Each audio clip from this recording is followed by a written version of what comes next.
की आता उद्या प्रश्न उभा राहील, एवढा खर्च यांनी उपलब्ध केला कसा? हे पैसे यांनी आणले कुठून?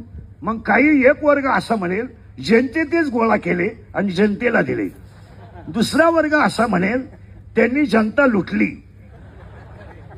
तिसरा वर्ग असा म्हणेल त्याला सगळ्यांचं समर्पक उत्तर आहे. माझ्यावर प्रेम करणारी जेवढी भक्त मंडळी आहे त्या भक्त मंडळीने 90% लग्नाचा खर्च स्वतः केलेला आहे.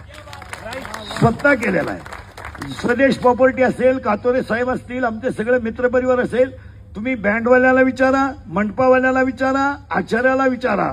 आतापर्यंत माझ्याशी 26 वर्षात एकाही बँडवाल्याने आचार्याने व्यवहार केला नाही. त्यामुळे तो ट्रोल करण्याचा कोणालाही अधिकार नाही.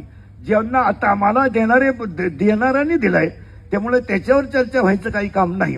आता फक्त मी तुम्हाला एवढंच सांगेल की ते ट्रोल करा का, हा त्याच्या बौद्धिक पातळीचा प्रश्न आहे. मी किती सांगितलं तरी 1.5 लाख रुपये जरी देऊन सोन्याची नळी आणली तर कुत्र्याचं शेपूट सरळ होत नाही, हा सिद्धांत. म्हणजे सोन्याच्या नळीत जरी घातलं